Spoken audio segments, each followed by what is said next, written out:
la cuarta ronda van a ser preguntas de 1 minuto y respuestas de 1 minuto entre ellos, ¿sí? Finalmente tendremos la participación del público con sus respectivas preguntas. Muy bien, hemos culminado la primera ronda de 3 minutos. A continuación va a comenzar nuevamente el señor Jaime. Su micrófono, por favor. Comience ahora, señor Jaime. Miren, el problema desde mi óptica ideológica, en la cual ya he mencionado a los clásicos, el problema no es de raza, el problema es de clase. Y Lenin dice que clase es el lugar que ocupas y la labor que desempeñas. Y eso en el mundo, y el Perú es parte del mundo. Eso es evidente. ¿Y por qué dice que no es de raza? Porque si vamos al terreno racial, hay aymaras que defienden el capitalismo y hay aymaras que están en contra. Hay obreros que defienden el capitalismo y hay obreros que están en contra. Tampoco es de género, porque hay lesbianas que son explotadoras y hay lesbianas que son explotadas. Hay negros que son explotadores y hay negros que son explotados. Entonces el problema es de clase. Y sin irnos tan lejos, lo hemos visto en el Congreso. En el Congreso ¿han pasado aymaras o no? Por supuesto. ¿Y a quién han defendido? Han pasado bríos. Valentín Pacho, Risco, Cruzado Zavala. ¿Y a quién han defendido? Entonces, el problema no es de lengua. El problema no es de color. No, el problema es de clase. Y clase solamente hay dos en el mundo: explotados y explotadores. Y los explotados, ¿qué planteamos en la educación? Una educación científica y una educación que sea de derecho de las grandes mayorías, que no sea un servicio, sino un derecho. Eso es lo que plantea José Carlos Mariátegui y eso es lo que plantea el socialismo. Y cuando hablamos de la China, oiga amigo, la China está como está ahora, ¿por qué?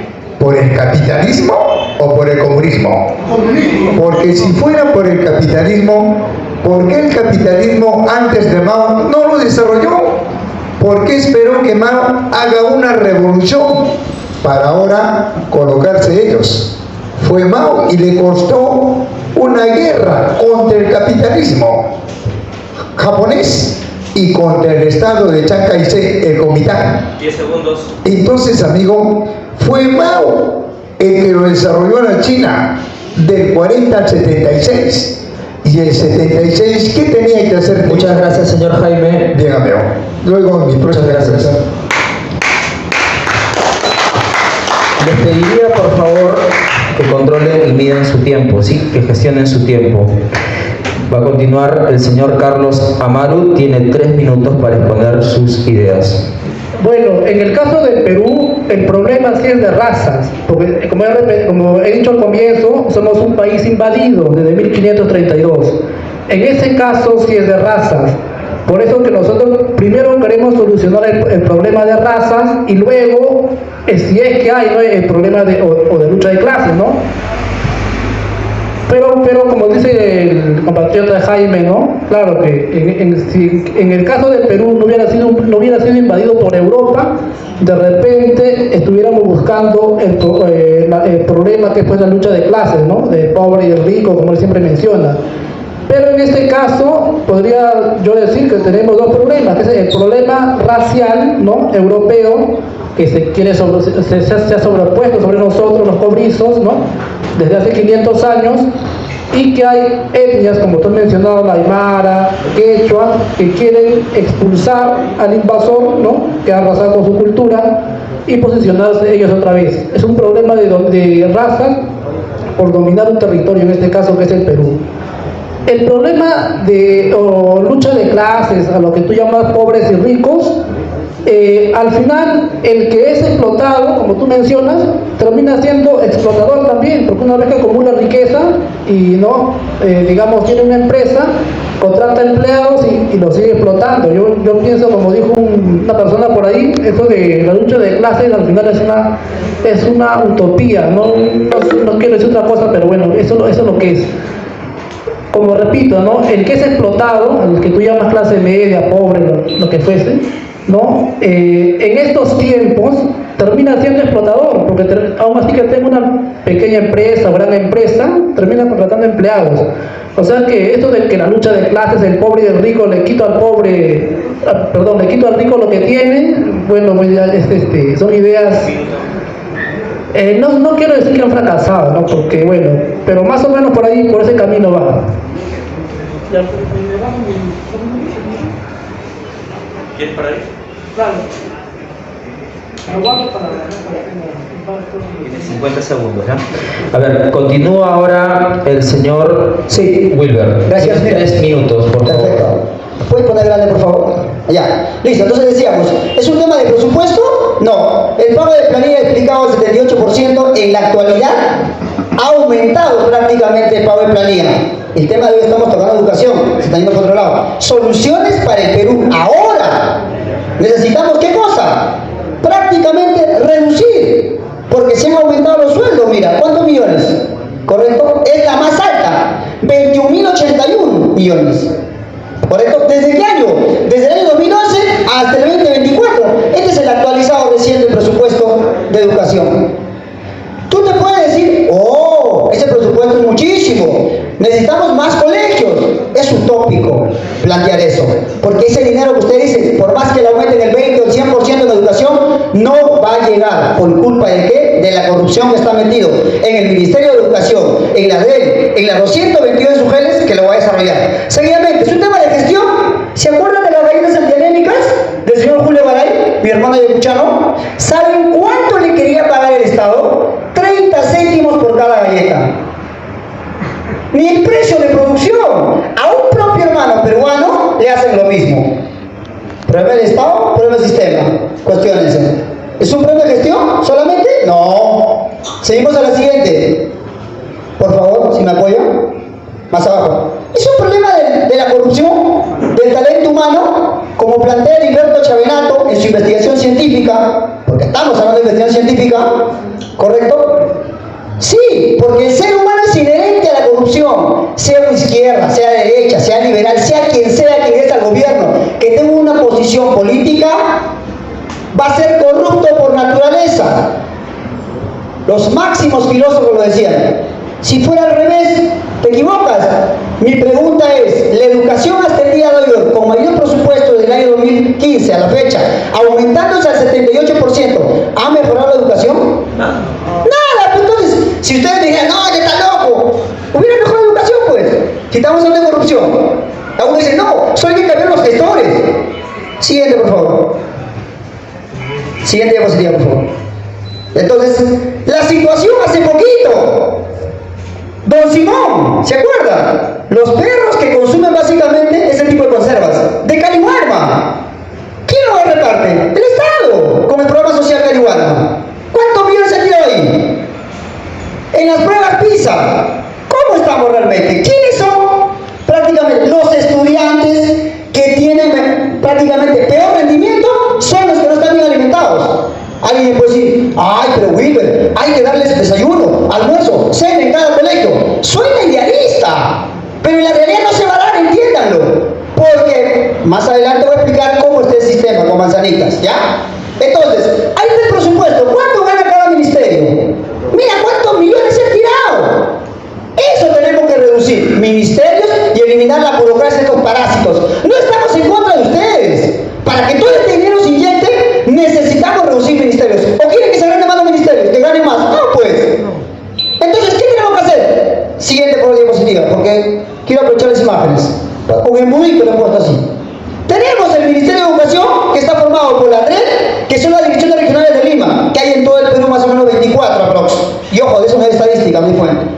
La mujer en todo el Perú, según la estadística del propio Ministerio de Educación al 2024 y según la PUC, el artículo científico, hay 202 en todo el Perú. ¿Qué tenemos que hacer? Si los 46.500 millones, que son 78%, solo el 22% se va a educación. Es decir, bajar la pedagogía, simple. Un minuto. Solamente se va 150 soles por mes por cada estudiante. ¿Cuántos estudiamos tenemos según escale.gov.p párrafo 2? Tenemos prácticamente 7.5 y medio de estudiantes. Entonces, seguir gastando más del 38%, si básicamente estamos viendo el PIA, que es el presupuesto, ¿correcto? Institucional, ¿correcto? Articulado, que se da cada año a todos los gobiernos regionales. ¿Hay que seguir dando más plata para que se aumente? No, hay que reducir el Estado, hay que eliminar la burocracia y la incapacidad. Y más adelante voy a explicar cómo se reduce con un diagrama. No solamente explicar y hablar y morir hasta el final y decir no hacer nada. Voy a la propuesta. Termino mi tiempo y confirmo, por favor. Y los minutos lo guardo, por favor, lo guardo. Muy bien, esta ha sido la participación del señor Wilber. Sí. Hemos finalizado la segunda ronda. A continuación tenemos nuevamente otra ronda de 3 minutos más lo que algunos han guardado, algunos segundos de los que han guardado, ¿sí? Continúa el señor Jaime. Bien. Le quiero decir que yo estoy de acuerdo con el amigo, con esa crítica que hace el Estado. Y en el mundo, ¿sabe quién lo hace? Es Lenin. Lenin dice la destrucción total del Estado burgués. Yo lo felicito al amigo que está contra el Estado. Entonces, si el amigo está contra el Estado, y obviamente yo también, el Estado nace con la propiedad privada. Primero el Estado esclavista, luego el Estado feudal con la... Tanto su PBI, tanto su sistema monetario, etcétera, solamente hay 2 modos de producción: el modo de producción colectivo y el privado. Y ahí hay una contradicción, porque ¿cómo nosotros vamos a poner una propuesta sobre este Estado burgués y lo desconocemos? La propuesta tiene que ser opuesta dentro de otra línea ideológica, que obviamente en el mundo solamente hay 2: el modo de producción colectivo y el modo de producción privado. ¿Cuál es lo que abrazo yo? El colectivo, porque ese es lo opuesto al Estado y ese es lo opuesto a la propiedad privada. Entonces, en esa medida, creemos que también en los demás marcos que ya lo expuse en la introducción, creemos que la propuesta es de clase. Y por ahí escuché que me dije que el problema no es de clase. Si no es de clase, ¿de qué es? Si estamos viendo que Norteamérica tuvo un gobierno negro, ¿y a quién sirvió? ¿Sirvió al rico o al pobre? Al rico. He dicho también que por acá, por el Estado, han pasado aymaras, cobrizos, han pasado obreros, ¿y a quién sirvieron? Entonces estamos viendo que las elecciones es un instrumento del sistema, y durante 203 años no hemos logrado nada. Lo han dicho los opositores. Entonces, ¿por qué queremos insistir con este Estado? ¿Estamos a favor del Estado o estamos en contra? Mi línea política es que está en contra de este Estado. De nuevo, mi tiempo me lo muero. Para entender esto el tema, tenemos que entender básicamente el presupuesto, porque algunos dicen, ¡ay, que falta el presupuesto! Más educación, lo acaban de decir justamente, ¿no? Entonces, vamos a ver cuánto es el presupuesto, pues el número, porque nadie te dice eso, ¿correcto? El presupuesto, desde el año 2015, prácticamente reflejó un incremento del 50%. Oye, ¿dónde está Wilber? Prácticamente, acá está. Te lo dicen 46.500 millones, es decir, el 78% sirve para pagar planillas de EBR. ¿Qué es EBR? educación básica regular. ¿Qué comprende? Inicial, primaria y secundaria. ¿Qué más? CEPROS, Centros Educativos Técnicos Productivos, por ejemplo, Salesiano. ¿Qué más? Personal administrativo, CAS 276-728. Entonces, lo que tenemos que entender es que si de 46.500 millones, el 78 se va al Ministerio de Educación, la ADREL, la UGEL, solo el 22% es el chorreo de la técnica del embudo que se queda para tu hijo que tú me ves. 150 soles por cada estudiante. ¿Cuántos tenemos en todo el Perú? Según escale.gov.p, párrafo 2, página 2, por cierto, lo puedes descargar. Más o menos 7.5 la proyección al año que viene. ¿Correcto? Siguiente, por favor. Diapositiva. Para no extenderme, por favor. Listo. ¿Qué más? Para entender esto, no hay que entrar al tema demasiado del PIDIM, sino a la experiencia real que ustedes se dan cuenta y que se transmite acá. El portal de transparencia del propio Estado, al que muchos definen el Estado, yo no defiendo el Estado, como decía Max Weber, el Estado es todo aquel que ejerce el monopolio de la fuerza sobre el individuo, sobre cada uno de ustedes que están acá. Infobae, ¿qué dice? Más del 92% de colegios en todo el Perú necesita algún tipo de intervención en su infraestructura. Oye, ¿dónde está la plata que se han tirado? Los 46.500 millones, ¿dónde está? No dicen algunos, hay que hacer más colegios. Como no se sabe la ruta del dinero, siguiente, por favor. Como no se sabe la ruta del dinero, justamente, es ahí el problema. ¿Correcto? Entonces tenemos que entender el portal de transparencia. Esta es una fuente leal, no es ficticia. Segundo, cuando entramos al portal de transparencia, y acá Gregorio Santos, gobernador de Cajamarca, lo ocupa básicamente, mira, el año 2022, mira el presupuesto 162.000 y picos, y solamente se ejecutó el 39,5%. ¿Es un problema de gestión? ¿Es un problema de personas? ¿O es un problema del sistema? Entonces, siguiente, por favor. Para entender la educación, hay que entender primero el tipo de gasto. ¿Correcto? El tipo de gasto. Son dos tipos de gasto. No es lo que yo creo, lo que me parece, lo que me inventaron, lo que me contaron. No. Es el presupuesto del sector de educación. Son dos tipos, para no ser aburrido. El tipo de gasto y el tipo de financiamiento. El tipo de gasto, ¿cuánto se destina cada año? El tipo de financiamiento, por ejemplo, canon por canon. El tema minero, que se daba también. Next, por favor, siguiente. Este es el organigrama del Ministerio de Educación que hay que eliminar. Hay jefaturas innecesarias. Yo he visitado personalmente, en su momento cuando, disculpen la palabra, punteamos al Ministerio de Educación y nos hicimos virales, me acuerdo, de TikTok. Más de 4.000 vistas en vivo, me acuerdo.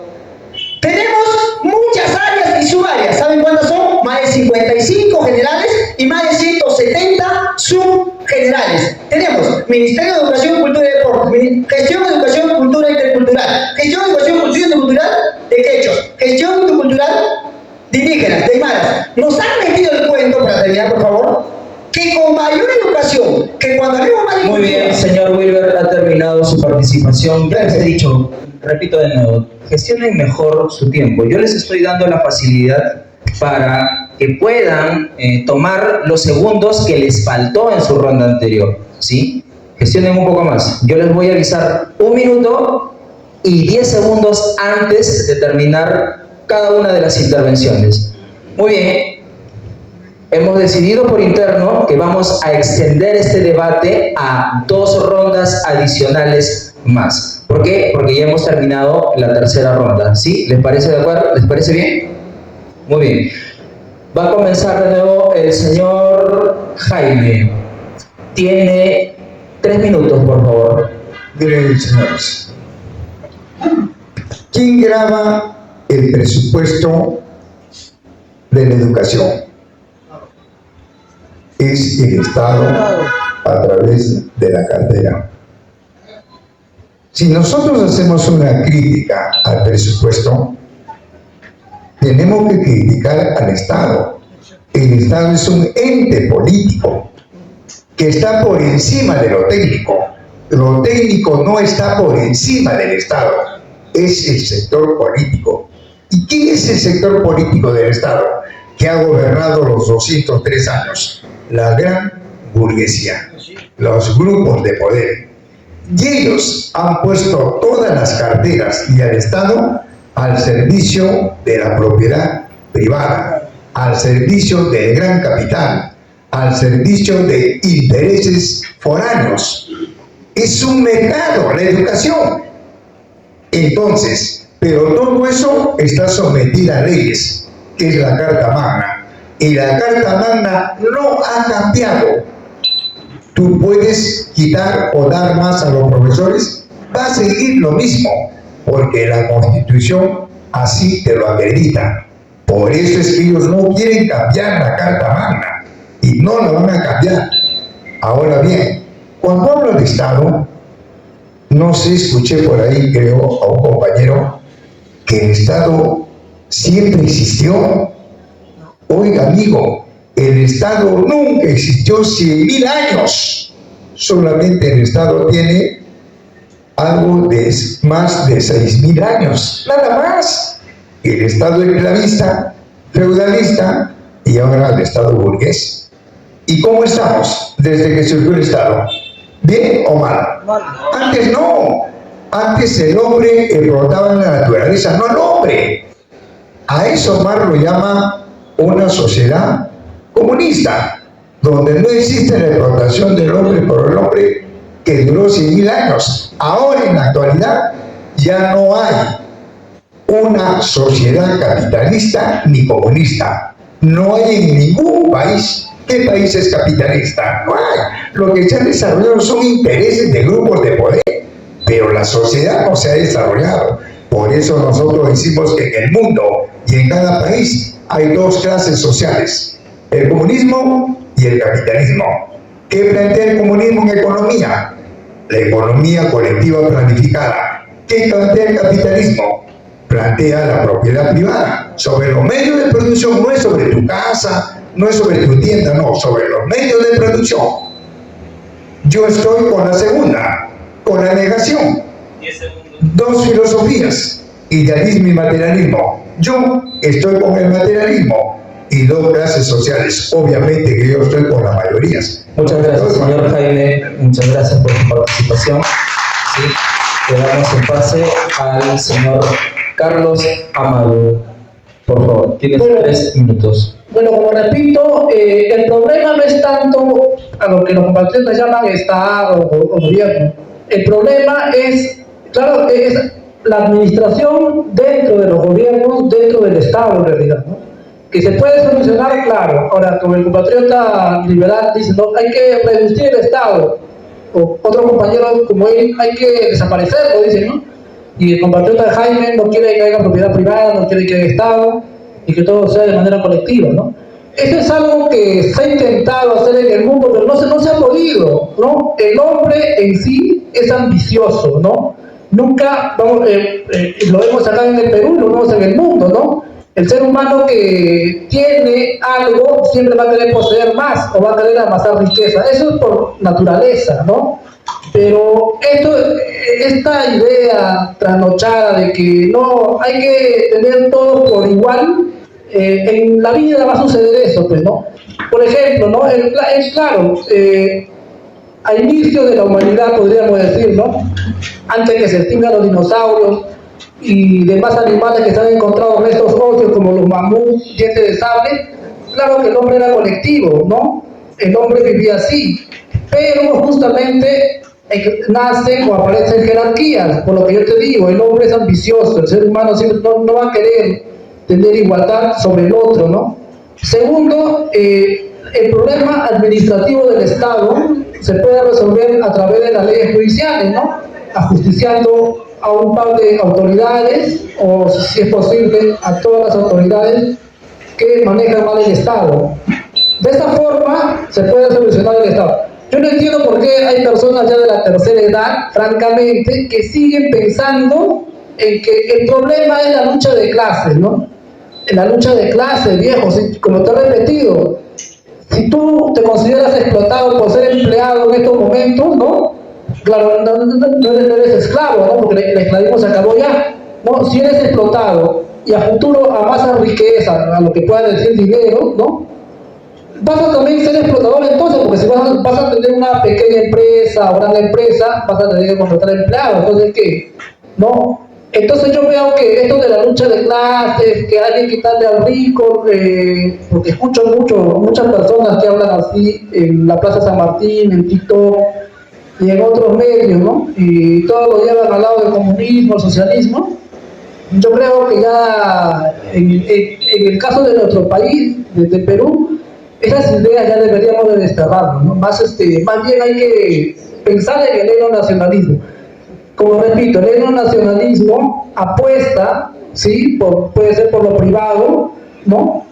Pero privado nacional, ¿no? No privado extranjero, ¿no? Europeo o asiático, sino privado nativo.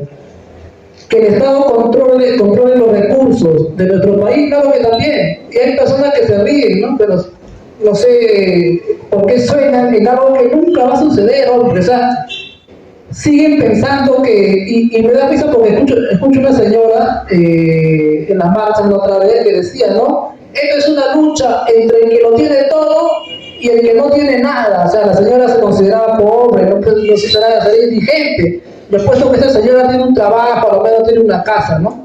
Claro que paga impuestos de repente abusivamente. Muchas gracias, señor Carlos, por su participación. Sí. Ahora le damos, toca la intervención del señor Wilmer. Tienes 3 minutos. Ya, perfecto. Bueno, el día de hoy me invitaron porque era el tema soluciones rumbo al 2026, por eso he venido en realidad. Bueno, tenemos este organigrama siguiente, por favor, ya lo dijimos, más de 55 y 177, hasta ahí nomás, por favor.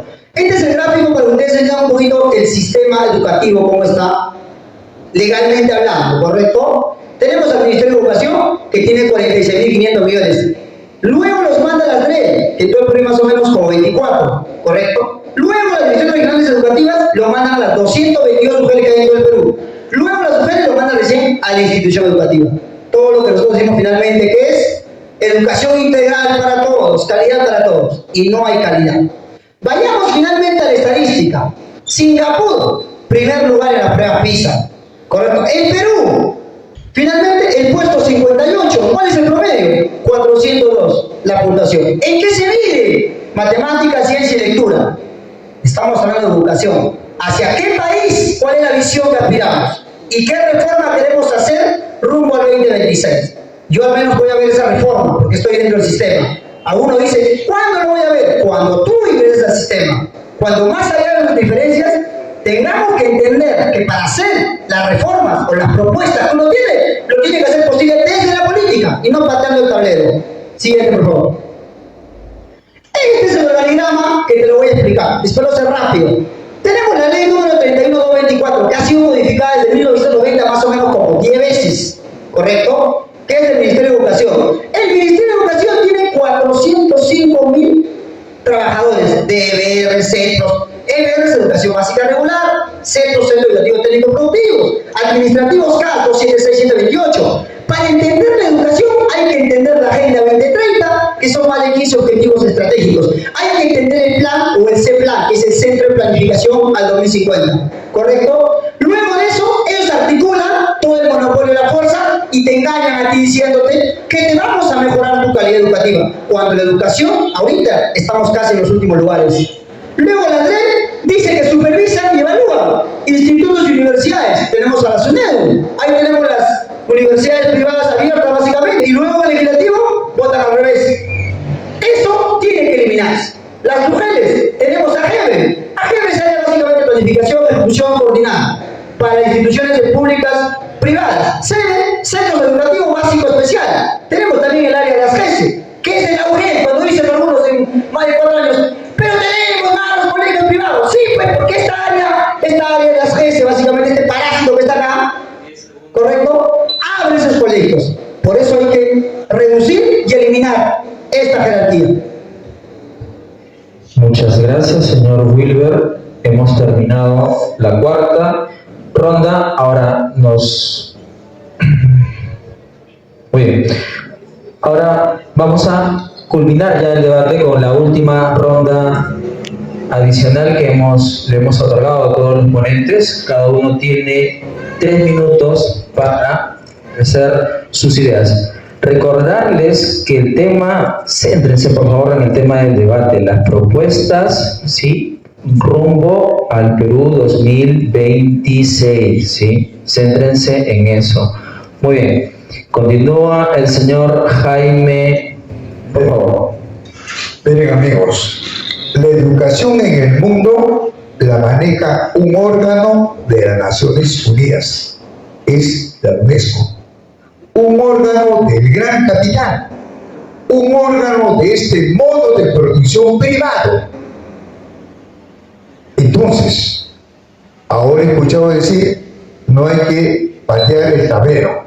O sea que estamos de acuerdo ahora con este Estado. O sea, yo no entiendo, ¿estamos con este Estado o estamos contra el Estado? Entonces, pero hay que ser claros.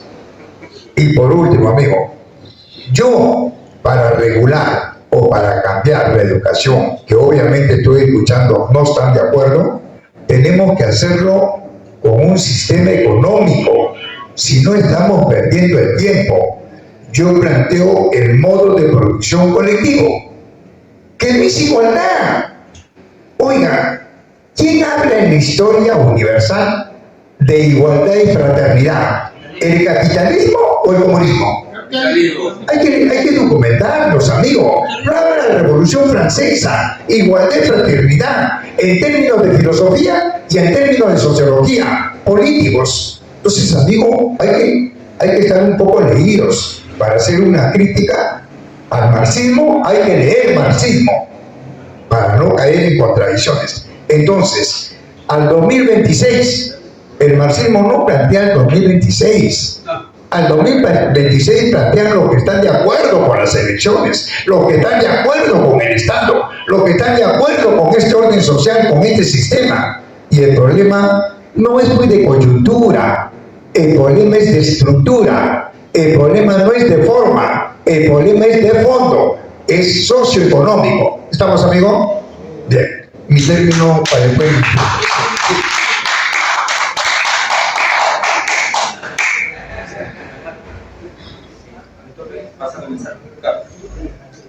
Bien, continúa el señor Carlos.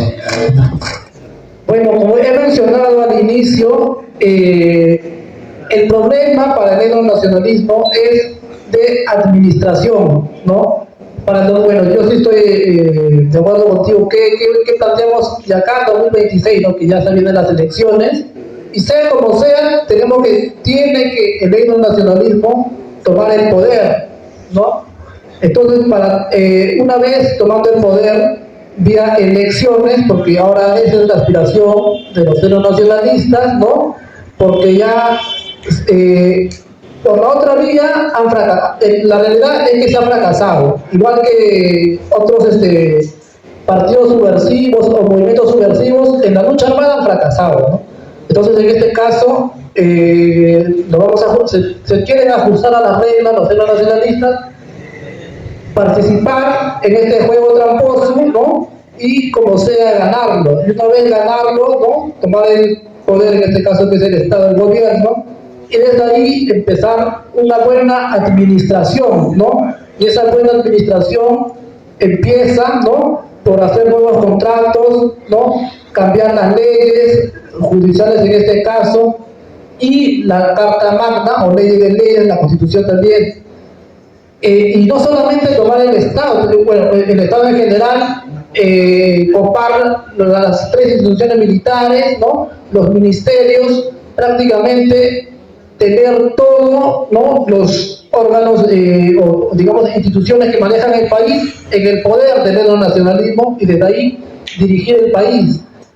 No dirigirlo como lo dirigen ahorita los extranjeros, ¿no? Que solamente dejan migajas para el Perú, de repente traen un tren viejo, un par de buses para que los cholos se movilicen y no les interesa el desarrollo por completo, ¿no? Nosotros queremos transformar el país, pero tomando el poder, ¿no? El ejército, la marina, la FARC, todos los 18 ministerios y, como siempre ha dicho, Lovisán Humala, Taurumala quiere el poder absoluto para el etnonacionalismo, ¿no? Y refundar, ¿no? Una nueva república y echar al mar la republiqueta criolla, ¿no? Putrefacta. Y yo considero, francamente, ¿no? Escucho a algunas personas, estamos en contra del Estado, entonces están en contra del Estado, sabiendo, ¿no?, que queriendo tumbarse al Estado han fracasado. Pero bueno, son optimistas, eso es lo bueno, ¿no? Hay que ser optimistas y hay que morir en nuestras ideas, ¿no? Si tú piensas que eso es lo correcto, entonces continúa así hasta que tengas 70, 80 años o 100 y bueno, te felicito si estás en tus ideas, ¿no? Bueno, eso es todo. Perfecto. Un rato, señor Wilmer. Un rato. Más adelante. Sí, sí. Ya, ahí, no, déjalo ahí.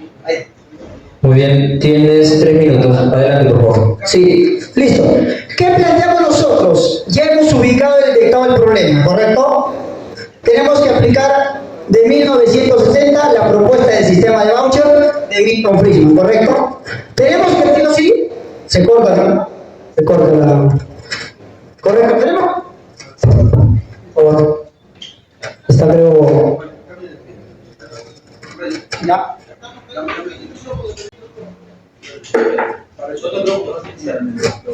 Ya. Entonces, vamos a aprovechar un poquito, ¿ya? La propuesta justamente es...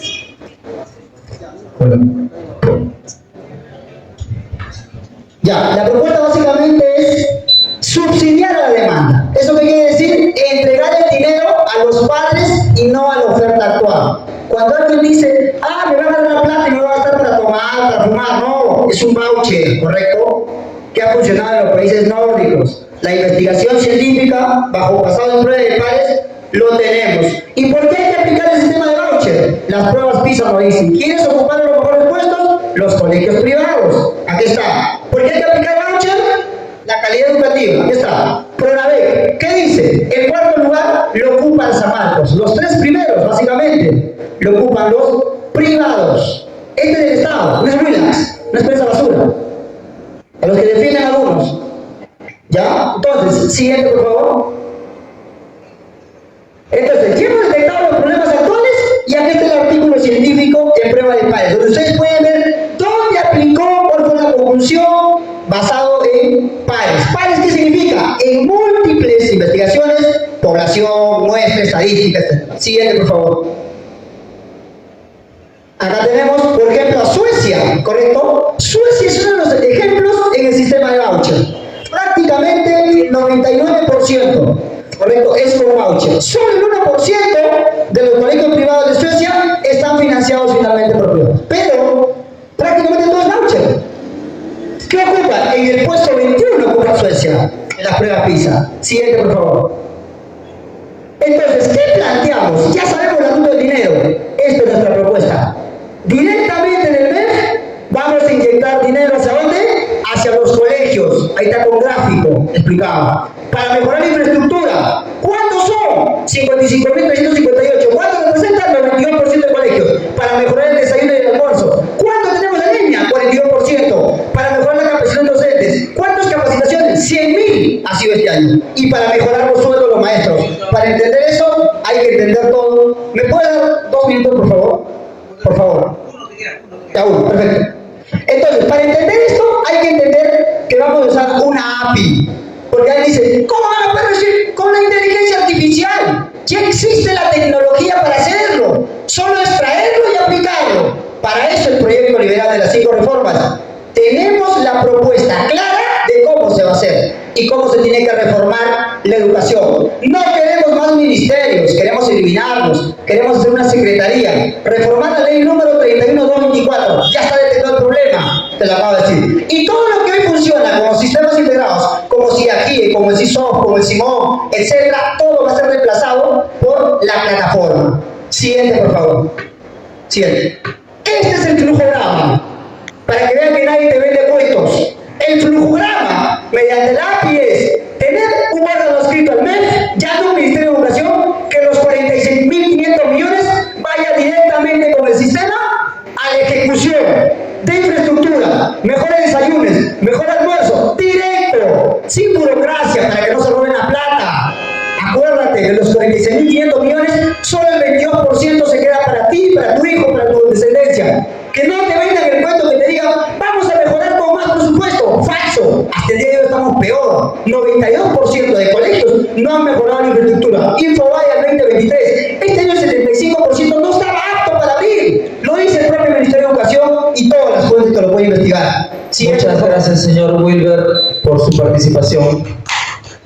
Gracias. Bueno, ahora entramos a la ronda de las preguntas. ¿Sí? Cada uno tiene un minuto para formular sus preguntas. Pero Me queda un minuto. sí, no se preocupe usted. Un minuto y tiene un minuto para responder. Adelante, inicia el señor. Sí, Jaime. ¿Para quién está dirigida su pregunta? Carlos, voy a recuperar. Después, cuando vaya a responder, ¿sí? ¿Sí? Pero ahorita tiene que preguntar a uno de los dos participantes. Tiene que formularle una pregunta. ¿A quién? ¿Al señor Wilber? ¿Al señor Carlos? Al señor Wilber. Perfecto. Si el modo de producción, él me habló de los países nórdicos. ¿Cuál es el modo de producción de los países nórdicos? Porque ahí las empresas son estatales, nacionales. Y una empresa nacional, en este modo de producción, ¿en qué se transforma? Muy bien. Un momento. Un momento, por favor. Adelante, señor Wilber. Por ejemplo, los países nórdicos trabajan básicamente es sociedad, gobierno y propiedad privada, ¿correcto? Trabajan bajo eso. Básicamente, un ejemplo, básicamente tenemos en Singapur en 1945 y en 1965 con Lee, ¿correcto? Es gobierno, sociedad y propiedad privada. Inicialmente ha sido del Estado, es verdad, es historia, pero después pasaron a manos privadas y luego lo devolvieron al Estado, ¿correcto? Porque el sistema de voucher no es para siempre, no es para mantenerte, es hasta que se haga la segunda reforma justamente económica y cuando la gente tenga dinero en el bolsillo para gastar, ahí recién se podrá igualar el terreno y aplicarlo, ¿correcto? ¿Me puedo dar más tiempo? En la reforma económica planteamos justamente por eso reformar el artículo 58 de una economía social de mercado a un libre mercado. Y para entender eso tienes que entender que hay que cambiar el sistema, ¿correcto? Abrir el mercado. Siguiente, por favor. Hoy tenemos básicamente... Muchas gracias, señor Wilber. Gracias. Tiene un minuto para replicar el señor Jaime. Sí, más un minuto adicional que hace rato había mencionado. La pregunta es bien clara. Una empresa nacional de los países nórdicos, en este modo de producción, ¿en qué se transforma? En una transnacional. Y una transnacional, ¿cómo opera sobre los mercados del tercer mundo? ¿Cómo opera? Expoliando, pues explotando. Entonces, compañero, por esas razones, nosotros decimos, Jaime destruyendo ¿defendemos al Estado o estamos en contra del Estado? Porque Von Hayek, oiga, ojo, Von Hayek, el economista austríaco, no dice lo que él dice, no Von Hayek en esas dos obras de economía, oiga, dice otra cosa. En la primera obra de 1944 y 1960, el primero, El camino a la servidumbre, y dos, Los fundamentos de la libertad, bueno, Von Hayek dice otra cosa. Por eso, compañero, creemos que la educación no ha sido sacada ni borrada, sigue manteniéndose dentro del marco de las Naciones Unidas. La UNESCO sigue controlando la educación en el mundo y lo único opuesto a eso es un modo de producción colectivo que es contrario. Y yo hasta ahora no he escuchado decir cuál es ese modo de producción que es contrario al colectivo. ¿Cuál es ese modo de producción? De repente no es el privado, es otro. Yo no conozco otra tercera economía, solamente dos en el mundo, el colectivo y el privado. Bien, entonces me han dicho que prosiga, bien, voy a proseguir. Entonces, cuando se habla de la educación, hay que entender que hay dos clases de educación. Una que está sometida a la economía colectiva y la otra a la privada. En la economía colectiva la educación es lo que el amigo dice. Es una educación científica y no es un servicio, es un derecho. Ese es... Muchas gracias, señor Jaime.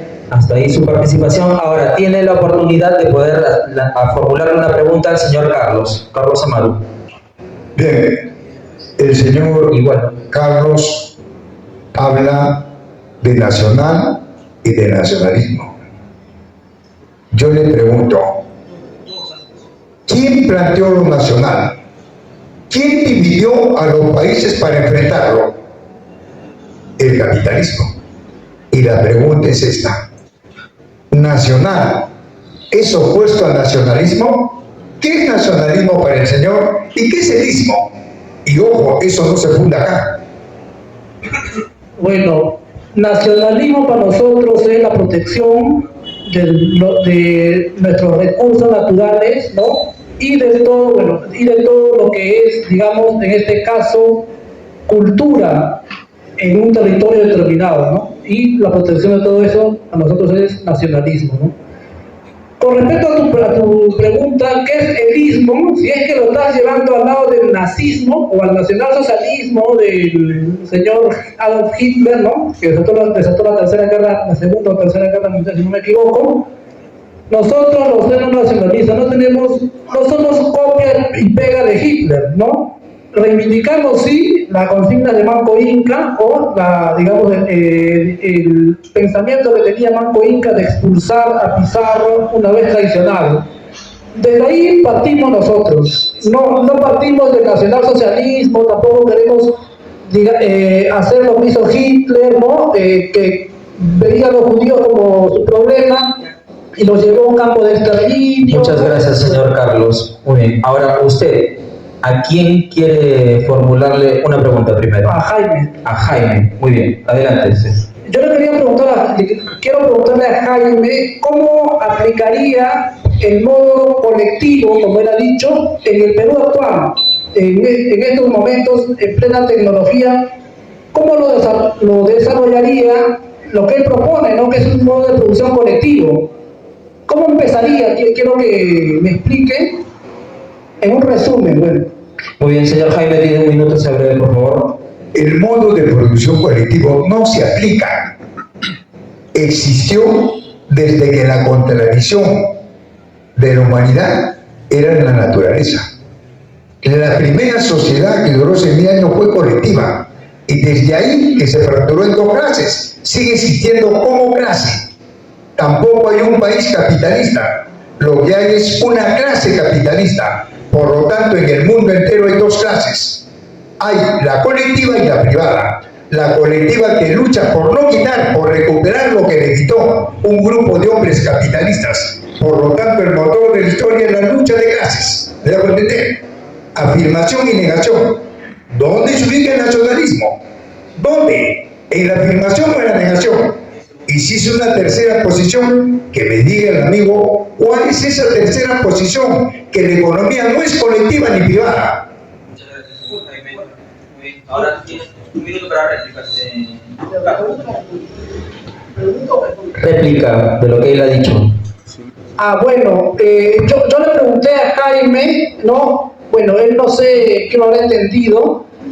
Yo le pregunté, bueno, en pocas palabras lo que te quiero preguntar, ya directamente, ¿cómo piensas acabar con los problemas fundamentales del Perú? ¿No? Si el amigo ha expuesto todos los problemas que tiene el Perú, educación, salud, seguridad, ya. Tú que tienes tanto interés en mejorar tu país, ¿no? Que es el Perú en este caso, ¿cómo piensas cambiarlo?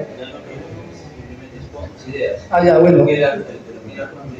Bueno, como le decía Jaime, ¿no? Nosotros, de repente, bueno, casi todos los criollos o acá grupos opuestos a nosotros, o al nacionalismo, quieren arrastrarnos o posicionarnos al lado del nazismo, ¿no? Inclusive otros nos ponen al lado de Abimael Guzmán, del MRT, de la FARC, ¿no? O sea, nos ponen al lado de todo lo que en el mundo está mal visto, ¿no? Bueno, sabemos que Hitler